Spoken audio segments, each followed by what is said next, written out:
Abra su Biblia en Juan capítulo 16. En un momento empezaremos a leer desde el versículo 7. Este mensaje se titula Cuando el Espíritu habla. Hay cosas que usted nunca aprenderá en la escuela, cosas que nunca las resolverá intelectualmente, cosas que nunca las conocerá, hasta que usted deje su orgullo intelectual en el polvo y permita que Dios, el Espíritu Santo, le hable acerca de estas tres extraordinarias verdades. Amigos, la verdad es muy importante. Conocemos a personas que son cobardes y tienen miedo de la verdad. Otras personas son ociosas y aceptan medias verdades. Otras son arrogantes y creen que lo saben toda la verdad. Oro que usted tenga la humildad y le pida a Dios, el Espíritu Santo, que le haga conocer la verdad. Bien, estudiemos estas tres tremendas verdades, comenzando en el versículo 7. Aquí Jesús está hablando de su ascensión al cielo y la venida del Espíritu Santo a la tierra y dice: pero yo os digo la verdad, os conviene que yo me vaya, es mejor para ustedes que me vaya, porque si no me fuese, el Consolador no vendría a vosotros, mas si me fuere, os lo enviaré. Ahora la palabra consolador es la palabra que significa paracleto, defensor o abogado. Alguien que está a su lado y cuida de usted. Jesús dice: me voy a ir al cielo, pero les enviaré el Espíritu Santo. Ahora notemos el versículo 8. Y cuando Él venga, convencerá al mundo, primero, de pecado, segundo, de justicia, y tercero, de juicio. Estas son las tres cosas que usted nunca entenderá si no fuera por el Espíritu Santo: pecado, justicia y juicio. Me dirán: bueno, Pastor Adrián, eso parece sencillo. Espere y escúcheme. Jesús describe de lo que está hablando en el versículo 9 y 10. De pecado, por cuanto no creen en mí. De justicia, por cuanto voy al Padre y no me veréis más. Y de juicio, por cuanto el príncipe de este mundo ha sido ya juzgado. Deseo que aprendamos estas tres cosas hoy. Oro para que Dios me dé la mente y el lenguaje de Cristo. Oro para que Dios abra su corazón. Oro para que el Santo Espíritu de Dios le hable hoy y le ayude a entender estas cosas, porque yo solo puedo enunciar palabras, pero únicamente el Espíritu Santo de Dios puede escribirlas en su corazón. ¿Cuáles son estas tres maravillosas verdades que aprenderá cuando el Espíritu Santo le hable? Número 1, es la verdad acerca del problema básico del pecador. La verdad acerca del problema básico del pecador.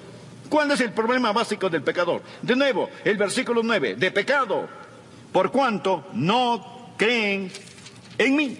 ¿Cuál es el problema básico del hombre? Bien, en primer lugar, un hombre es pecador por lo que es. Nace pecador.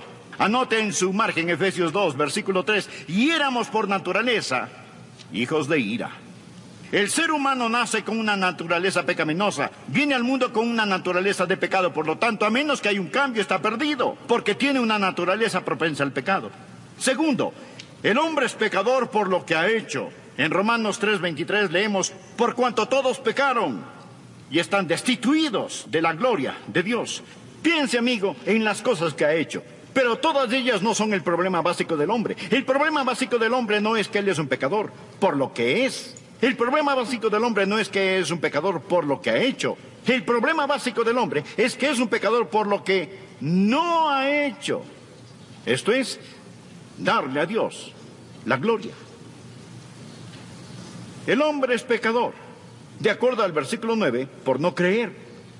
Y eso es algo acerca de lo cual solo el Espíritu Santo de Dios puede convencerle. Jesús dijo que cuando Él venga, cuando el Espíritu de Dios venga, convencerá al mundo de pecado, por cuanto no creen en mí. Se dirá: bueno, ese no es un gran pecado. Amigo, es el gran pecado. Es el pecado padre, el pecado madre, es el pecado de pecados. El mayor pecado es no creer. Ahora, me dirá: pero eso no es tan malo. El asesinato es peor que eso. La violación es peor que eso. Dios dice que la incredulidad es el peor pecado. Y podrá refutar: no estoy de acuerdo. No espero que esté, a menos que el Espíritu Santo de Dios se lo enseñe.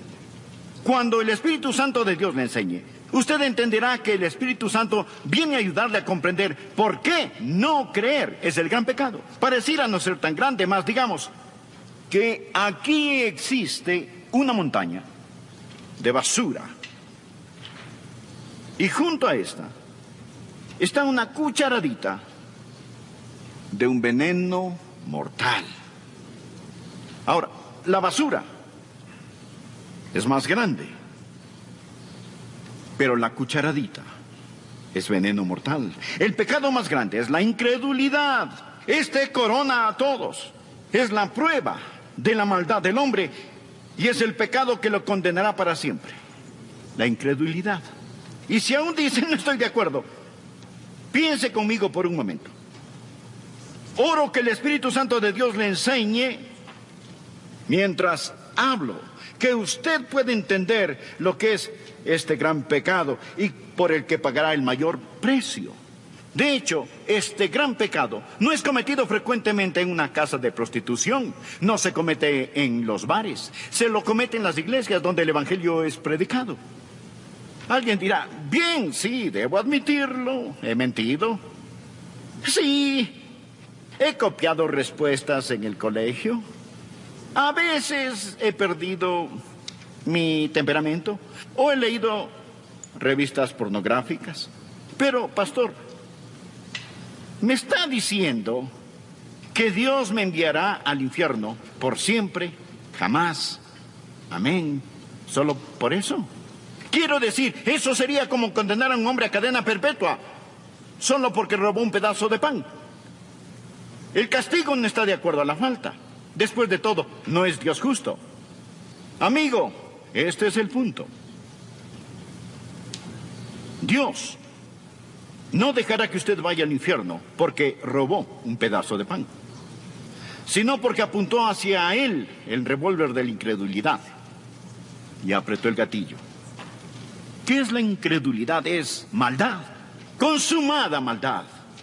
Incredulidad es el rechazar al Dios Todopoderoso. Es decirle a Dios, Dios, tú sigue por tu camino, yo seguiré el mío. Es mi vida, no te la confiaré, no te la daré, me pertenezco a mí mismo. ¿Lo ve? La incredulidad es el pecado principal. Es el pecado de donde proliferan todos los demás pecados. ¿Por qué Adán y Eva pecaron en el huerto del Edén?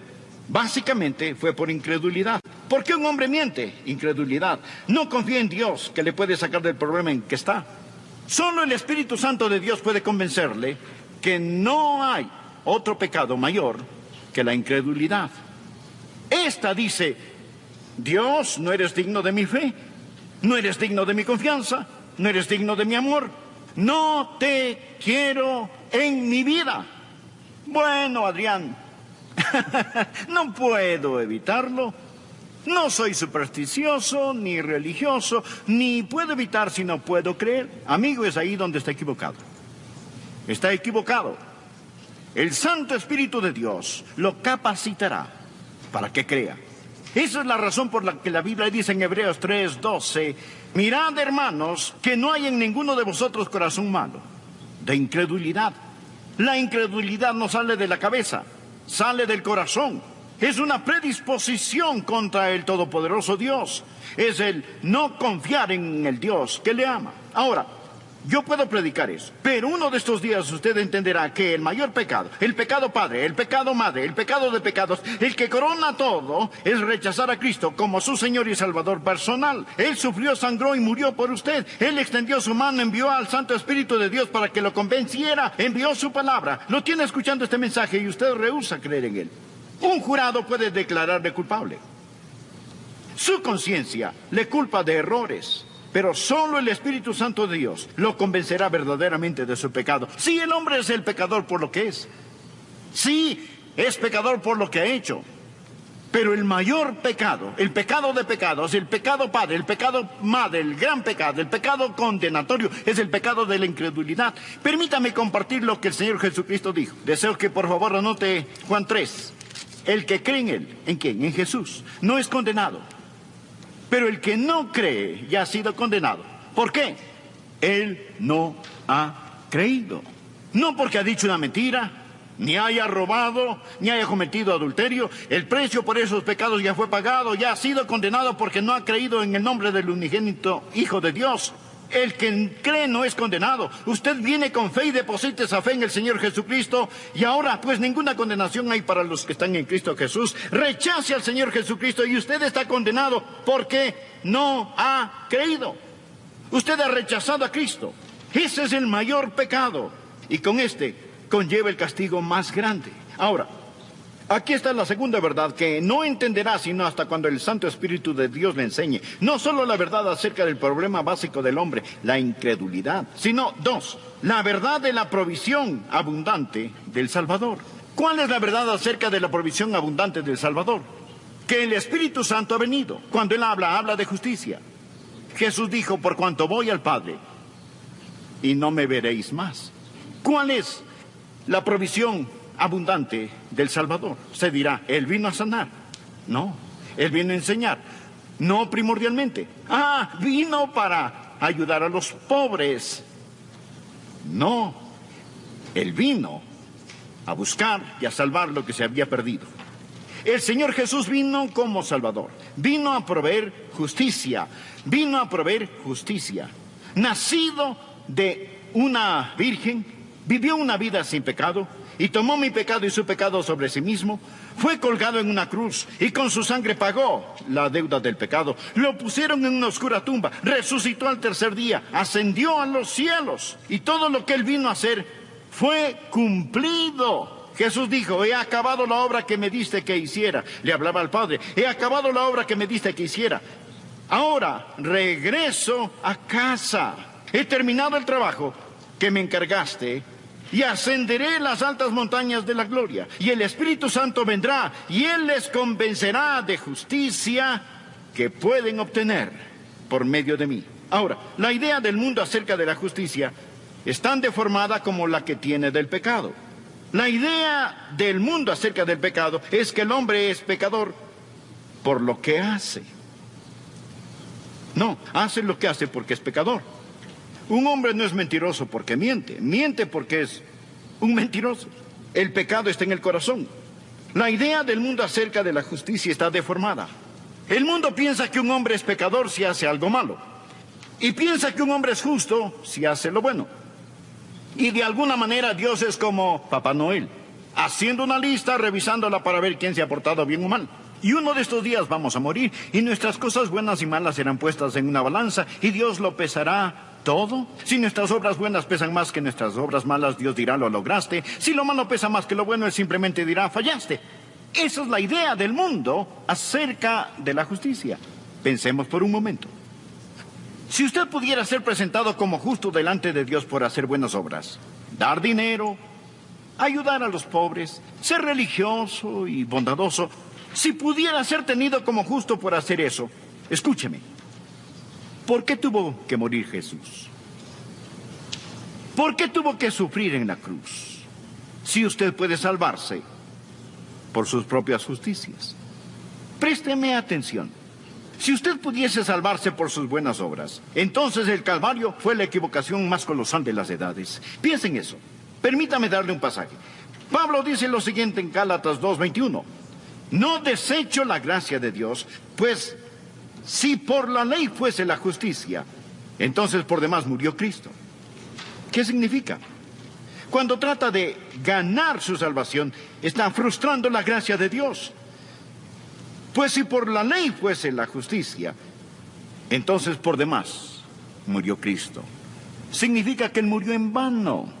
Si usted pudiera, por guardar los 10 mandamientos, ese es el significado de la ley. Si pudiera llegar al cielo, dígame, mi amigo, ¿por qué murió Jesús? ¿Cuál es el propósito de la cruz? Se dice, bueno, Pastor Rogers, soy una buena persona. Déjeme decirle lo que Dios dice acerca de usted. Isaías 64:6.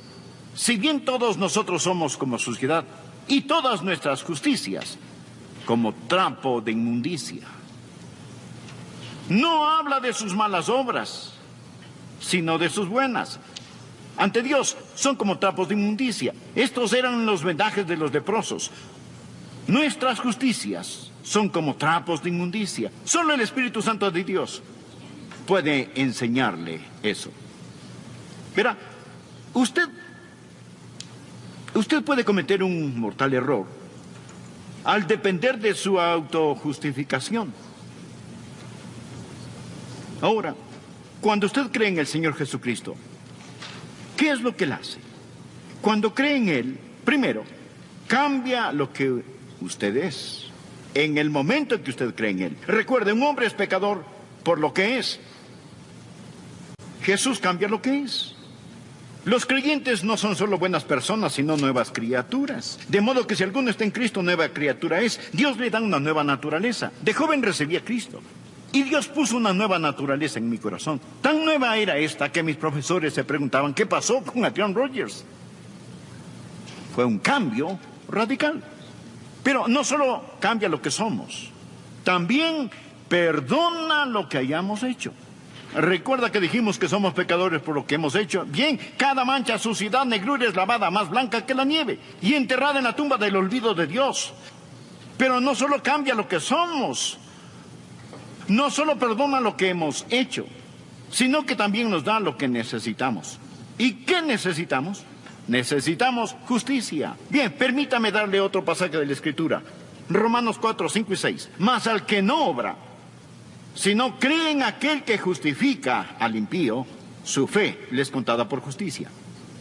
Bien, Dios simplemente deposita justicia en nuestra cuenta. Como también David habla de la bienaventuranza del hombre, a quien Dios atribuye justicia sin obras. Ya no usamos esa palabra mucho. Atribuir significa poner a nuestra cuenta. La próxima vez que compre algo, no le diga al cajero, cárgalo a mi cuenta. Dígale, atribúyalo a mi cuenta. Escuchen lo que Dios dice en las Escrituras. Mas al que no obra, si no cree en aquel que justifica al impío, su fe le es contada por justicia. Como también David habla de la bienaventuranza del hombre a quien Dios atribuye justicia sin obras. Dios pone esa justicia en su cuenta.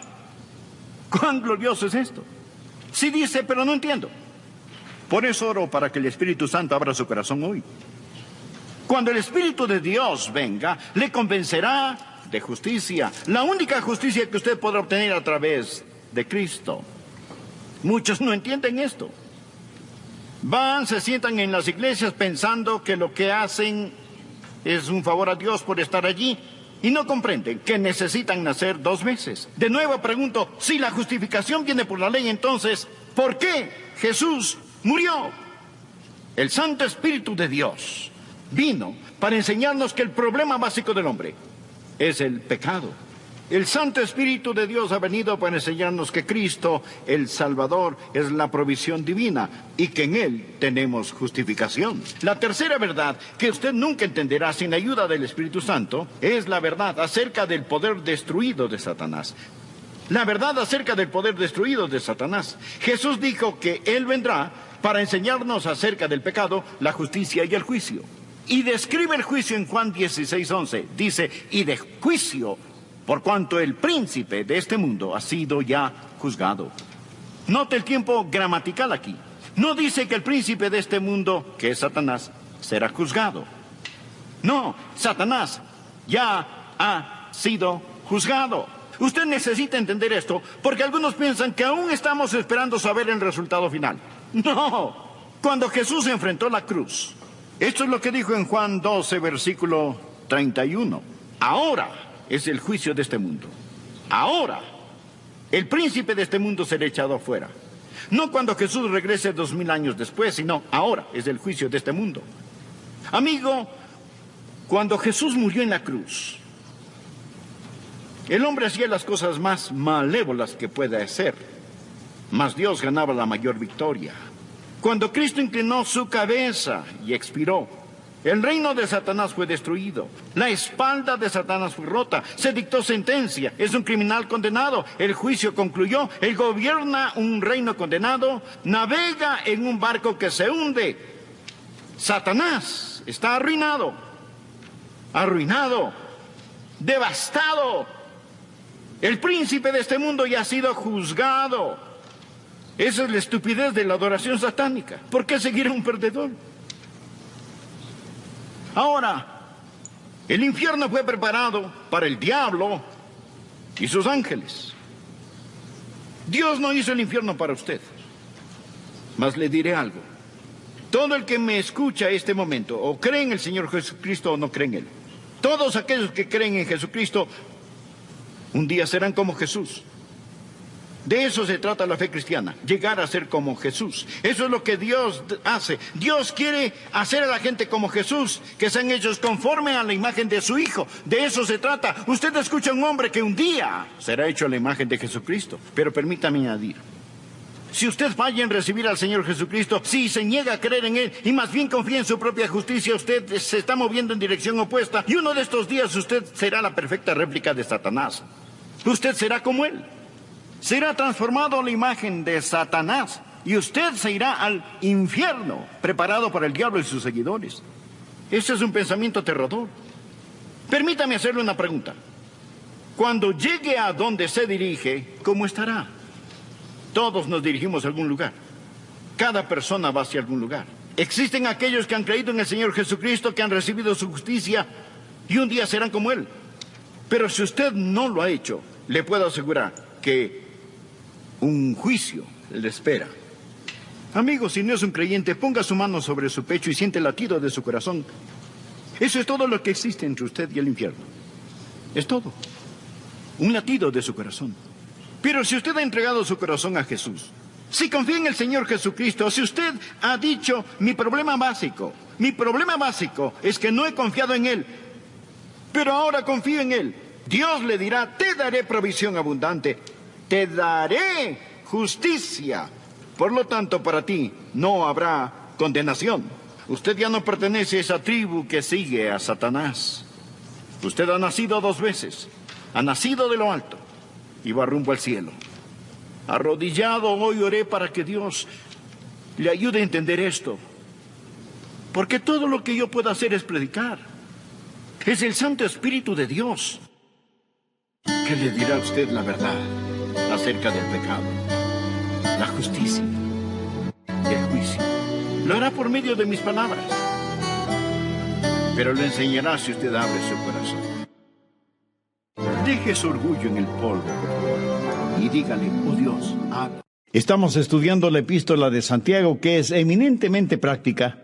Hasta podríamos decir que es religión en ropa de trabajo. Y hoy quiero hablar de la anatomía del pecado. Así que veamos Santiago 1 desde el versículo 13. Cuando alguno es tentado, no diga que es tentado de parte de Dios, porque Dios no puede ser tentado por el mal, ni Él tienta a nadie, sino que cada uno es tentado cuando de su propia concupiscencia es atraído y seducido. Entonces la concupiscencia, después que ha concebido, da a luz al pecado. Y el pecado, siendo consumado, da a luz la muerte. En esta epístola de Santiago, la palabra tentación es usada con 2 significados. Algunas tentaciones son en realidad pruebas, no son cosas específicas para inducirnos a hacer lo malo, sino que son simplemente circunstancias que la vida pone frente a nosotros. Estas circunstancias son enviadas por Dios a fin de hacernos firmes y fuertes y para que maduremos. Pero las tentaciones que nos presenta Satanás son generalmente para que hagamos el mal, para que pequemos, para que caigamos. No son para fortificarnos, sino para debilitarnos y finalmente destruirnos. Y es mejor que usted esté listo porque el diablo tiene planes definitivos para sabotear su vida. Él ya ha acabado el pozo en el cual tratará de que usted caiga. Y usted será bombardeado con increíbles tentaciones en cada área de su vida. Por eso es importante que usted aprenda para no sucumbir, para que no sea atrapado en las redes de las tentaciones de Satanás. Y quiero que note 3 cosas importantes. Primera, una posibilidad definitiva. Segunda, una imposibilidad divina. Y tercero, una responsabilidad directa. Bien, primero, una posibilidad definitiva. Verso 13. Cuando alguno es tentado, no diga que es tentado de parte de Dios. Note que no dice, si es que alguno es tentado. Dice, cuando alguno es tentado, porque usted será tentado. Y alguien dirá, no, yo soy un cristiano. ¿Y qué? Jesús fue tentado en todo, como nosotros. Y usted no es inmune a la tentación solo porque es cristiano. Por el contrario, se aumentarán, no disminuirán las tentaciones. Muchos piensan que si son cristianos, especialmente buenos cristianos, no tendrán ninguna tentación. Escuche, si Jesús mismo fue tentado, ¿quién es usted para que no lo sea? Todos sufrimos y sufriremos tentaciones. El momento en que usted es amigo de Dios, automáticamente se transforma en enemigo del diablo. Y cuando usted abre las ventanas de los cielos para recibir las bendiciones de Dios, el diablo abre las puertas del infierno para maldecirle. Esto es algo que necesitamos aprender lo más rápidamente posible. Algunas veces les digo a los nuevos cristianos, si antes no se han enfrentado con el diablo, es porque él y ustedes iban en la misma dirección. Pero cuando dieron media vuelta, inevitablemente chocarán con el diablo. Tendrán una verdadera colisión con él. Hubo un hombre que trabajaba para un jefe malo, cruel. El trabajador era cristiano, el jefe no lo era. Y aunque el cristiano no tenía mucha educación, le contaba a su jefe que el diablo estaba tras sus huellas y que estaba teniendo problemas con la tentación. Un día los dos se fueron de cacería y el jefe le dijo, Juan, eres bastante extraño. Dices que eres cristiano y sin embargo siempre estás hablando de que luchas con la tentación y de que el diablo te persigue. Yo no soy un cristiano ni pretendo serlo. Y sin embargo el diablo nunca me molesta. ¿Cómo puedes explicar esto? Y Juan le contestó, jefe, suponga que cazamos dos patos. El uno cae al suelo, muerto. El otro cae en el agua, y aunque está herido, está vivo. ¿Tras cuál pato iría usted? Pues iría tras el pato que está vivo. Correcto. Ahora, con todo respeto, le digo, jefe, que el diablo sabe que usted es como un pato muerto. Mi amigo, eso es verdad. El diablo no tiene que preocuparse por algunos de ustedes, porque son como el pato muerto. Si el diablo está tras de usted, es porque ve que en usted hay vida. Y no es difícil hacer la aplicación espiritual, ¿verdad? Habrá tentaciones. Todas las personas en todo el mundo tienen tentaciones, sean personas salvadas o perdidas. Pero si usted es un hijo o una hija de Dios, aunque la tentación sea fuerte, más fuerte será el poder que Dios le dará para vencer la tentación y para que salga victorioso. Pero un momento, no se enorgullezca. Nunca piense que llegará un momento cuando ya no será tentado. Esa manera de pensar es ridícula. La Biblia dice, así que el que piense estar firme, mire que no caiga. El hombre orgulloso tienta al diablo para que le tiente. Así que hay una definitiva posibilidad de ser tentado. Segundo, una imposibilidad divina. Cuando alguno es tentado, no diga que es tentado de parte de Dios, porque Dios no puede ser tentado por el mal, ni Él tienta a nadie. Dios no tienta a nadie para que haga el mal, porque Él mismo no puede ser tentado por el mal. Por lo tanto, es absolutamente imposible para Dios el tentar a nadie. Por naturaleza, el hombre quiere culpar a Dios por su pecado, pero mucho de lo que llamamos disculpas o excusas por nuestro pecado es realmente nuestro deseo de culpar a Dios por nuestro fracaso. Ahora, de lo que yo sé, nadie abiertamente ha dicho, Dios me hizo pecar. Pero aunque no lo decimos verbalmente, lo pensamos, y hemos aprendido a disfrazar eso diciendo que Dios nos ha tentado con esto o con aquello. ¿Qué es lo que pasó en el jardín del Edén? Adán y Eva pecaron, y Dios vino buscándoles en el huerto para ver si reconocían su pecado. Pero ¿cuál fue la coartada o la excusa de Adán?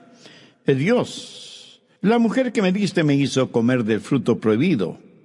Como ves, Dios, no fue mi culpa, fue su culpa o la tuya, pero no la mía. En otras palabras, Adán le dijo que Dios era el que tenía la culpa y que lo que pasó es porque Dios mismo le puso en esa situación. Ahora el apóstol Santiago le va a remover el piso si usted trata de culpar a Dios. Dice que hay dos cosas que son imposibles: que Dios sea tentado por el mal o que Él tiente para mal a alguien. No hay nada que Dios necesite, no hay nada que Dios quiera. Es todo suficiente en sí mismo.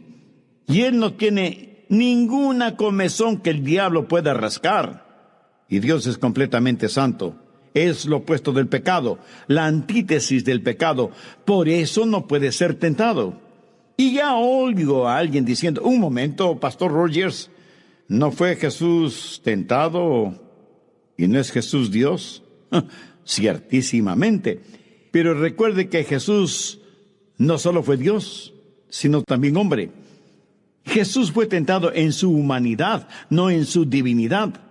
Y venció a Satanás ejercitando su poder divino como hombre, usando el poder de la palabra de Dios. Por eso dijo: escrito está.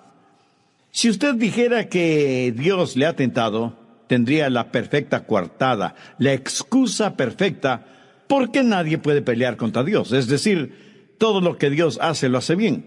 Si Dios le pone en una situación que está más allá de su control, usted estaría justificado en culpar a Dios. Pero sabe que aún en nuestros días estamos presentando excusas. Y aunque creo ya no lo decimos, la mujer que me diste, decimos: el medio ambiente en que me pusiste, las glándulas que heredé, los padres que me diste, la forma en que fui criado, y así por el estilo. Esa es la psicología moderna. El hombre no es malo, solo está enfermo. No es su culpa lo que hace, es algo que le sucede fortuitamente. ¿Se da cuenta? Nos hemos vuelto muy hábiles inventando coartadas y excusas. Le preguntaron a un hombre: ¿por qué bebe tanto? Y respondió: bebo porque mi mujer solo se pasa fastidiándome todo el día, criticándome todo el día. Así que bebo para escapar de mi mujer rencillosa. Y le preguntaron a la mujer: ¿por qué le critica y le regaña durante todo el día? Y ella contestó: porque lo único que hace es beber todo el día. Cada persona parece que tiene una coartada, una excusa para justificar lo negativo que hace. Nos hace falta valentía, por lo menos moral, para aceptar las consecuencias de nuestros errores. Tercero, una responsabilidad directa. Santiago, bajo la inspiración del Espíritu Santo, pone la responsabilidad del pecado directamente a donde pertenece. Veamos los versos 14 y 15. Sino que cada uno es tentado cuando de su propia concupiscencia es atraído y seducido.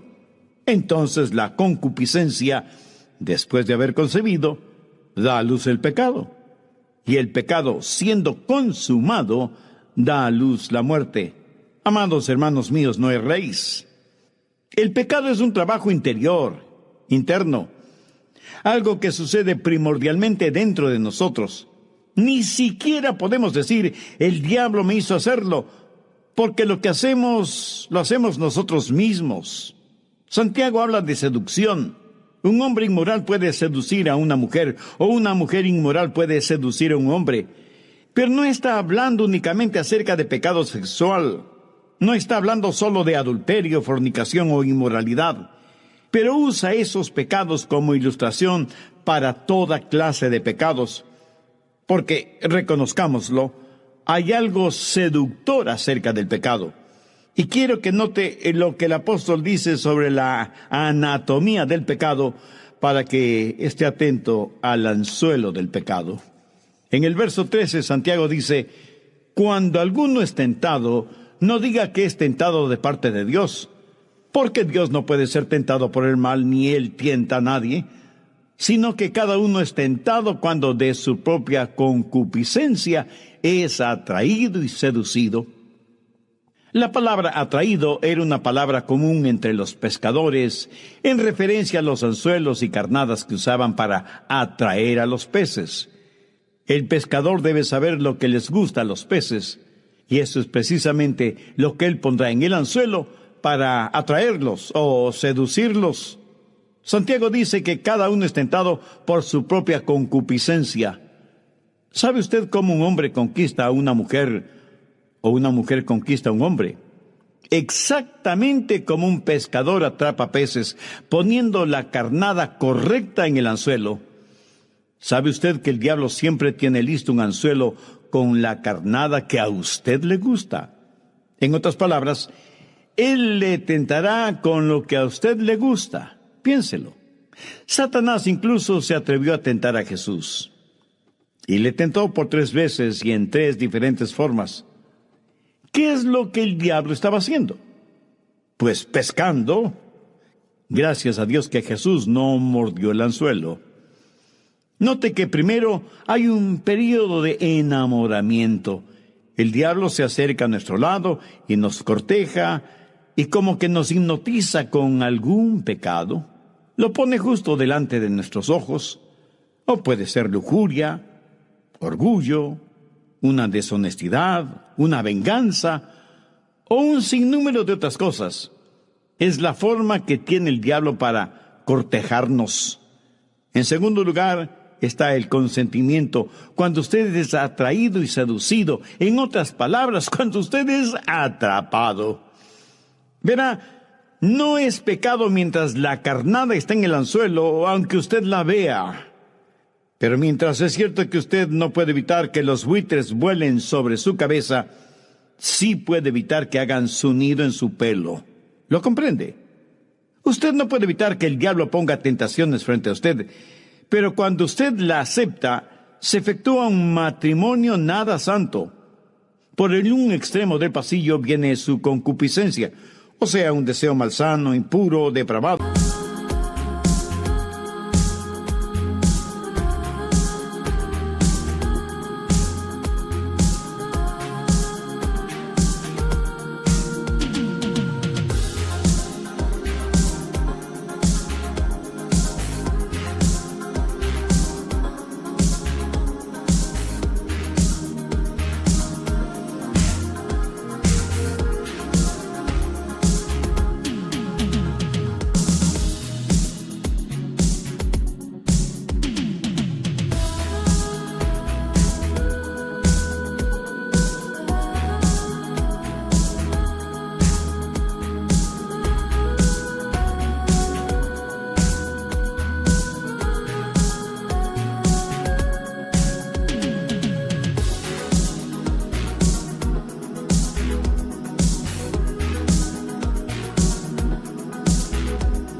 Y por el otro extremo del pasillo viene la voluntad. Y Satanás preside esta ceremonia. Y cuando la voluntad y la concupiscencia están de acuerdo, cuando la voluntad dice sí a la concupiscencia, Satanás sonríe, juntando esas dos cosas en un matrimonio infernal. Así que primero hay un cortejar, luego viene el consentimiento, luego el matrimonio, luego la concepción, y aunque sea un matrimonio no santo, nace un hijo, que por ser el fruto de un matrimonio anormal, es un hijo producto del pecado. La concupiscencia, cuando ha pecado y da fruto, ese fruto también será pecado. Al principio esto no parece malo de ninguna manera. Después de todo, un bebé ha nacido. Y eso la mayoría de las veces es motivo de regocijo. ¿Sabe que muchas personas se enorgullecen de su pecado? ¿Sabe cuál es el error que muchos predicadores cometen? El decirles a los jóvenes que el pecado no es agradable o que no encontrarán ningún placer en el pecado. Mientras tanto, los jóvenes viven en pecado porque encuentran placer y atractivo en el pecado. Creo que hay pastores que, aunque con buenas intenciones, tienen una manera muy negativa de hablar a los jóvenes, diciéndoles que no deben beber porque no hay ninguna diversión en la bebida. Les dicen que no deben fornicar porque no hay ningún placer sexual en la fornicación. Les dicen que asistan a la iglesia donde encontrarán diversión sana, santificada, etcétera, etcétera. ¿Sabe? Eso entristece mucho mi corazón. Nuestros jóvenes son muy listos y despiertos y se divierten a lo grande allá afuera, porque han descubierto que hay placer en el pecado. Y la Biblia habla de los placeres del pecado. Y cuando la concupiscencia y la voluntad llegan a un consentimiento, se produce una concepción, y el bebé que nace de ese pecado es real. La Biblia dice que todo tiene su tiempo, aun el placer que produce el pecado. Si el pecado no fuera placentero, agradable, atractivo, nadie pecaría. ¿No le parece? ¿Y qué de usted? ¿Todavía esclavo de su propia concupiscencia?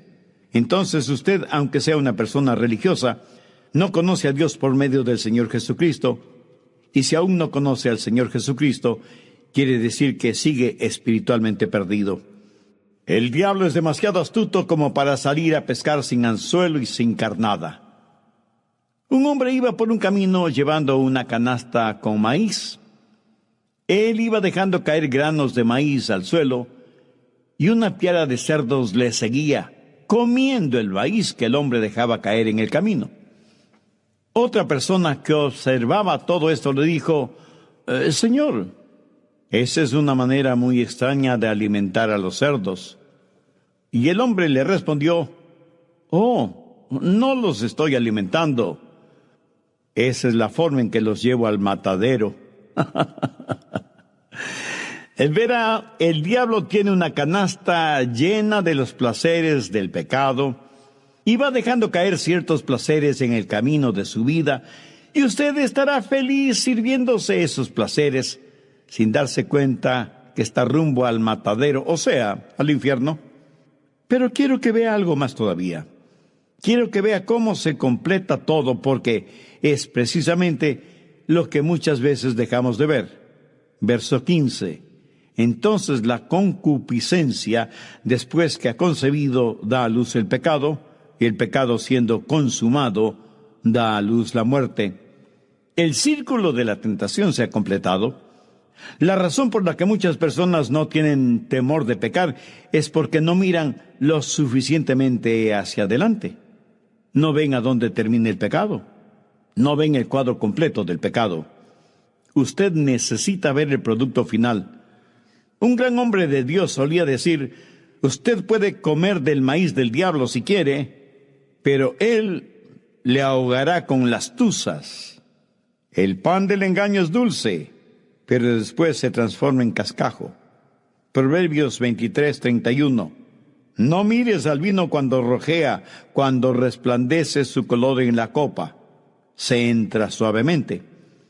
¿Ha notado que los más atractivos y profesionalmente bien hechos anuncios o propaganda son los de los licores y cigarrillos? Utilizan hermosos paisajes o preciosas flores para promocionar bebidas alcohólicas, o una fogata de un jinete solitario en la montaña para hablar de la compañía que significa un cigarrillo de tal o cual marca. Son comerciales poco menos que hipnotizadores. A los mercaderes de estos venenos no les importa gastar millones de dólares en estos anzuelos y carnadas, porque saben que con ellos usted será atrapado, y mientras más joven usted sea, mucho mejor, porque ellos quieren atraparle para toda la vida. Proverbios 23:32. Mas al fin como serpiente morderá, y como áspid dará dolor. No al comienzo, sino al final, cuando el pecado ha sido consumado. Ellos no quieren decir nada acerca del producto final o de la consecuencia del consumo de licores y de cigarrillos. Recuerdo que cuando era pastor de una pequeña iglesia, en el estacionamiento de la iglesia pusimos un anuncio grande contra el peligro de consumir una determinada marca de cerveza que era fabricada en esa ciudad. El anuncio era la foto de un hombre borracho, con una botella de cerveza en la mano, dormido junto a un tarro de basura, con moscas cubriéndole el rostro y un par de ratas alrededor de él. A los pocos días me llamó el dueño de la cervecería diciéndome que quería hablar conmigo. Y cuando nos reunimos para hablar, él me dijo: Señor Rogers, el anuncio que ustedes tienen en el estacionamiento es discriminatorio contra nuestro producto. Yo le contesté: Señor, quiero que sepa que su producto está hecho con lágrimas, mezclado con sangre y con sabor a muerte. Si yo fuera usted, me pondría de rodillas y pediría perdón a Dios. Él se quedó sorprendido. No esperaba escuchar eso. Creo que él esperaba una disculpa de mi parte. Pero él, arrogante, me contestó: bueno, si es así como usted lo ve, le digo que su cartel hace discriminación a mi producto, y eso es más que suficiente para que yo le siga un juicio. Y yo le dije: ¡magnífico! Yo haré publicar esta foto en el periódico. Usted constantemente está bombardeando a nuestros jóvenes, pintando un cuadro con maravillosos escenarios por medio de la radio, la televisión, el cine, las revistas, los periódicos y los enormes avisos en las carreteras, invitando especialmente a los jóvenes a consumir su producto. Y cuando nosotros ponemos en nuestro estacionamiento un cartel con la foto de un borracho, usted viene a amedrentarnos con un juicio. Mire, nosotros quitaremos este anuncio cuando usted quite los suyos. ¿Lo ve? Ellos no quieren mostrar su producto final. Ellos no quieren mostrar en sus anuncios a hombres y mujeres, especialmente jóvenes, borrachos, dormidos sobre su propio vómito. Ellos no quieren mostrar hogares destrozados por el uso y el abuso de bebidas intoxicantes. No muestran a los vehículos chocados y retorcidos porque sus conductores estaban bajo la influencia del alcohol. No muestran las salas de emergencia de los hospitales, especialmente durante los fines de semana o durante días festivos, en donde doctores y enfermeras están tratando de salvar las vidas de personas heridas con armas blancas o armas de fuego usadas por personas bajo la influencia del alcohol. Tampoco muestran las fotos de miles y miles de personas en sillas de ruedas que fueron atropelladas por vehículos manejados por borrachos. Eso jamás lo muestran.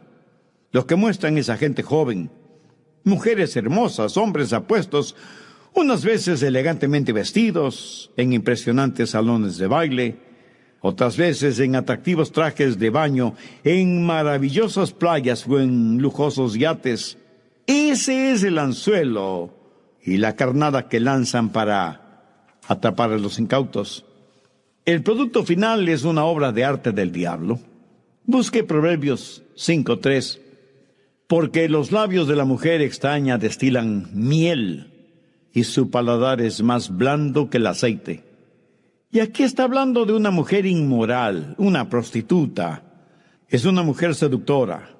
Es una obra maestra del diablo. Los labios de esta mujer son dulces como la miel. Saben decir suaves y seductoras palabras. Saben las respuestas filosóficas a por qué lo hace y que no es malo ni pecaminoso.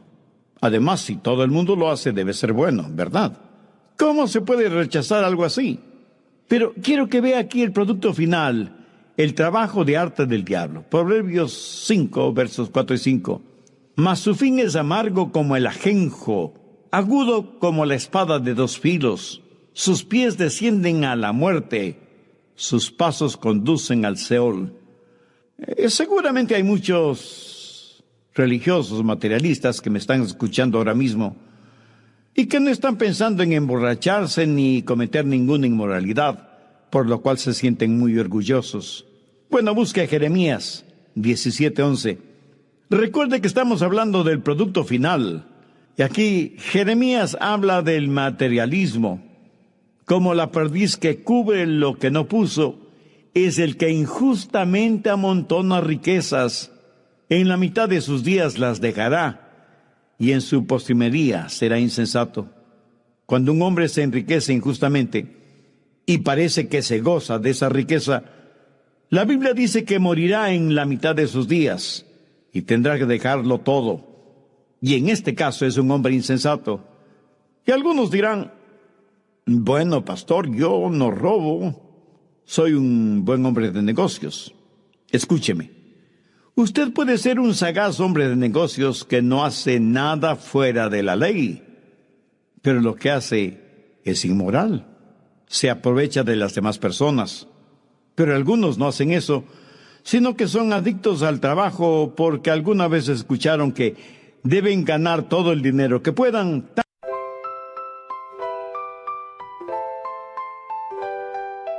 Lakefront breeze whispers your name. City lights dancing in neon flame. Heartbeats quick in a sweet refrain. Your laugh cuts through the summer rain. Electric dreams in your eyes so bright. Bassist grooves with all his might. Holding hands beneath the Willis Towers light. This windy city feels just right. The Navy Pier Ferris wheel spins above. As the music takes control, whispers of love.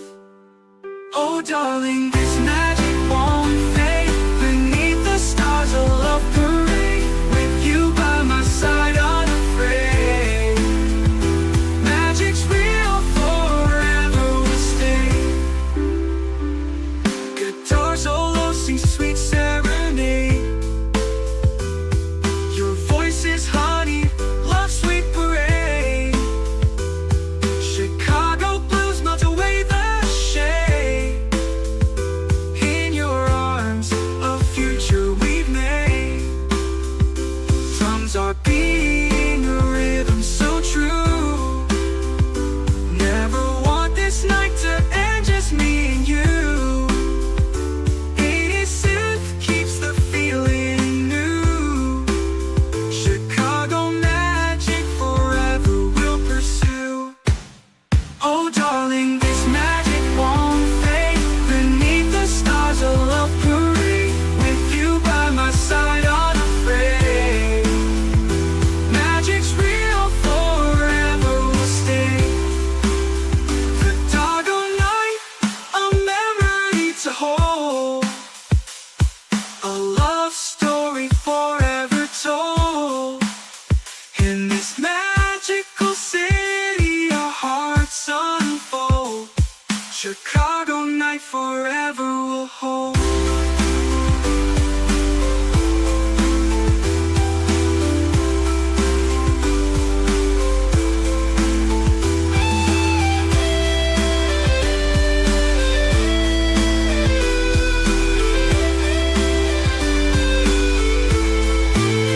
Oh darling, this magic won't fade. Beneath the stars a love parade. With you by my side unafraid.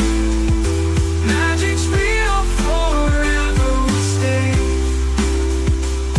Chicago night forever will hold.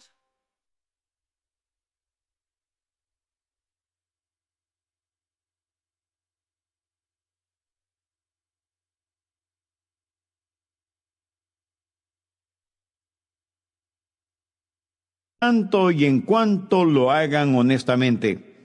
Mi amigo, ese es un pésimo consejo. Nadie tiene el derecho de ganar todo el dinero que pueda, porque si está ocupado en ganar todo el dinero que pueda, no tendrá tiempo para nada más, no tendrá tiempo para orar, ni para ir a la iglesia, ni para testificar, ni para interesarse en la vida de su cónyuge o de sus hijos. Ha hecho del dinero su Dios. Y aunque no hay nada de malo en el dinero en sí mismo, es terrible cuando descubrimos que en vez de tener nosotros dinero, es el dinero el que nos tiene a nosotros. Mi amigo, si usted es un materialista, es mejor que vea el producto final.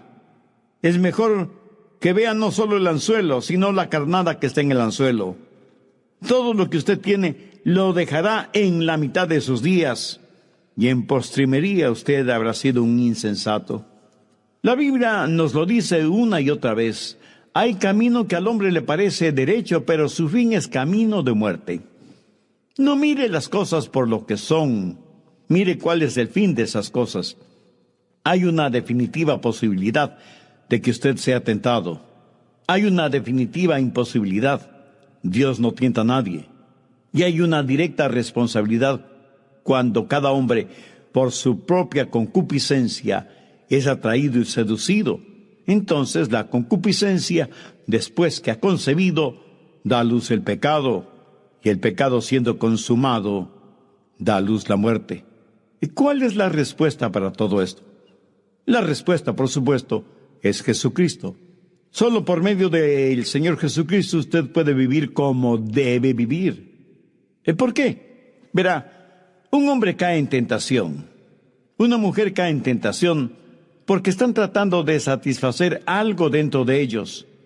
Pero recuerde que Dios nos hizo, y nos hizo de tal manera que no podamos tener nunca verdadera satisfacción a menos que tengamos a Jesucristo. Dios hizo a los peces para que nadaran en lagos, ríos y mares. Dios hizo a los pájaros para que volaran libremente en el aire. Y Dios le hizo a usted para que usted le conozca, para que le ame y para que le sirva. Y Dios hizo algo por usted que no lo hizo para nadie más en la creación. Dios le dio de su espíritu. Dios le hizo a su imagen y semejanza. Y usted nunca encontrará genuino descanso hasta que descanse en el Señor Jesucristo. Y hasta que eso suceda, usted será como un pez en un árbol o como un pájaro en el agua. Se sentirá desadaptado. Será como una pieza cuadrada, tratando de quedar bien en un hueco redondo. Y el diablo viene y ve ese deseo suyo, y es un deseo legítimo dado por Dios mismo. Y él tratará de que usted satisfaga ese legítimo deseo en una forma ilegítima, y eso es pecado. Pero en Jesús y por intermedio de él, sus deseos serán satisfechos legítimamente. Por lo tanto, la manera de vencer la tentación es recibiendo a Cristo como Salvador, amándole, sirviéndole. Alrededor nuestro tratamos de encontrar lo que el corazón anhela, sin que haya sido contaminado por el pecado. He descubierto el secreto de dónde encontrarlo. Solo en Jesús hay verdadera satisfacción. Jesús es todo lo que el mundo necesita. Caminamos a ciegas porque el pecado nos ha enceguecido. Debemos abrir las negras cortinas de la noche y mirar a Jesús para que la luz resplandezca. Pero Jesús no solo es la respuesta para la tentación porque nos satisface, sino que además nos fortalece. El Cristo que vive en usted le dará el poder para vencer al enemigo, el diablo, y el Espíritu Santo le prevendrá sobre anzuelos y carnadas. Y el Espíritu Santo le dirá, mira, tú no necesitas eso. Cuando usted se salva, Dios le hace una nueva criatura. San Agustín, ese gran cristiano de épocas pasadas, en su juventud fue un joven disoluto, inmoral. Desperdiciaba su vida con prostitutas y con personas de vidas degeneradas. Pero un día tuvo un encuentro con Jesús y fue salvo y nació de nuevo. Seguía siendo joven con todo el fuego y la pasión de su juventud, pero ahora era salvo. Jesús había tomado residencia en su corazón. En su tiempo sencillamente le llamaban Agustín. Siendo ya salvo, un día Agustín caminaba por una calle cuando una de sus ex amigas prostitutas le vio y le llamó a viva voz. Él pretendió no haberle escuchado y comenzó a caminar en dirección opuesta a la que ella llevaba. Ella volvió a insistir llamándole, ¡Hey, Agustín, soy yo! Y él, sin detenerse, le contestó, lo sé, pero yo ya no soy yo. Y eso es lo que Jesús hace en usted. Pablo dijo, no vivo ya yo, sino que Cristo vive en mí. Jesús no solo es la fuente de su satisfacción y la fuente de su fortaleza, sino que además un día les llevará al cielo para que usted esté con Él para siempre. Yo anhelo que usted conozca a Jesús. La única forma digna de vivir es viviendo la vida cristiana. Yo oro porque usted se salve. La Biblia dice, cree en el Señor Jesucristo y será salvo. Pero este creer no significa un creer intelectual o emocional. Recuerde que el diablo también cree en Dios, y sin embargo sigue siendo diablo. Este creer en Jesucristo significa tener total y absoluta confianza en Él. ¿Está usted listo para confiar en Jesús? ¿Puede usted en su corazón decir con la sencillez de un niño: Señor Jesús, necesito que me salves, y este mismo momento deposito toda mi fe en ti? Ore esa sencilla oración y le aseguro, basado en las promesas de la palabra de Dios, que Jesucristo le salvará, porque sigue siendo verdad la promesa: cree en el Señor Jesucristo y será salvo. Y el mismo Dios que me salvó a mí cuando no era más que un jovencito, es el mismo Dios que le salvará a usted, si usted confía en Él y por fe le recibe en su corazón como su Salvador y Señor, porque Él murió por sus pecados en la cruz, para perdonarle y salvarle. Y cuando Él le salve, le dará completa satisfacción. Y cuando Él sea su satisfacción, le dará fortaleza. Y cuando tenga esa fortaleza, le dará seguridad eterna. Todo esto será una bendita realidad en su vida cuando reciba al Señor Jesucristo como su Salvador. Si usted quiere recibir al Señor Jesucristo este mismo momento, acérquese humildemente al trono de la gracia. Arrepiéntase de sus pecados